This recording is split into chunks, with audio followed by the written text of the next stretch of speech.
Dans la ville de Gearsworth, où chaque horloge tic-taquait avec un but précis, vivait une fille nommée Elara. Son atelier était un glorieux désordre de fils, de rouages et d'inventions, chacun témoignant de son esprit ingénieux et de son cœur bon. Elara ne construisait pas seulement pour s'amuser, elle construisait pour aider. Son meilleur ami était un petit oiseau métallique qu'elle avait construit elle-même, nommé Cogsworth, qui se perchait sur son épaule. Un matin, Elara et Cogsworth regardèrent par sa fenêtre et virent la place de la ville. La grande fontaine, autrefois une pièce maîtresse étincelante, était maintenant un monument silencieux et rouillé. Les fleurs dans les jardins pendaient, assoiffées et tristes. Elara vit une gentille jardinière nommée Béatrice agenouillée près d'un parterre de fleurs, les épaules affaissées par la déception. Elara s'approcha de Béatrice, qui tenait tristement une rose fanée.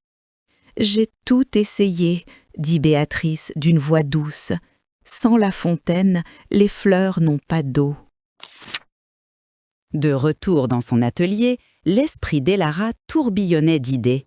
Elle esquissait et griffonnait, son crayon volant sur la page. « Il faut que ce soit ingénieux, » murmura-t-elle à Cogsworth, « et il faut que ce soit gentil. » Pendant des jours, l'atelier fait une symphonie de cliquetis de métal et de doux ronronnements. Elara soudait des circuits et polissait de minuscules rouages, travaillant du lever au coucher du soleil.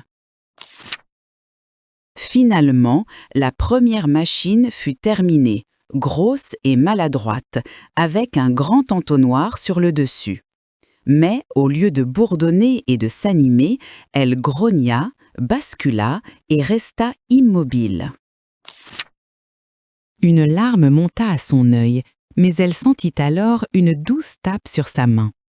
Cogsworth gazouilla doucement, son vol lui rappelant les fleurs qui se fanaient. Abandonner n'était pas une option. Elle construirait un minuscule robot qui se déplacerait avec la grâce d'un colibri pour collecter la rosée sur les feuilles. Pendant des jours, l'atelier fut une symphonie de clics délicats et de doux ronronnements. Elara soudait soigneusement de minuscules circuits et polissait des rouages miniatures. Elle ajouta un petit panneau solaire brillant à son dos en pensant « plus de puissance et plus de sens ». Finalement, l'hydrohumeur fut terminé.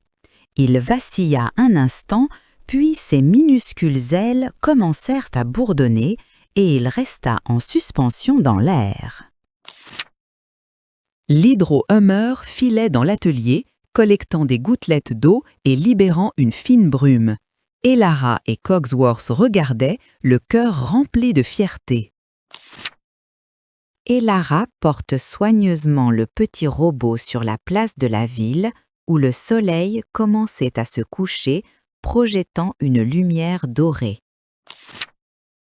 L'hydrohumeur filait de feuille en feuille, collectant la rosée et libérant une fine brume.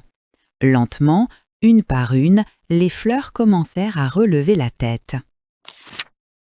Le lendemain matin, les habitants de la ville se rassemblèrent sur la place.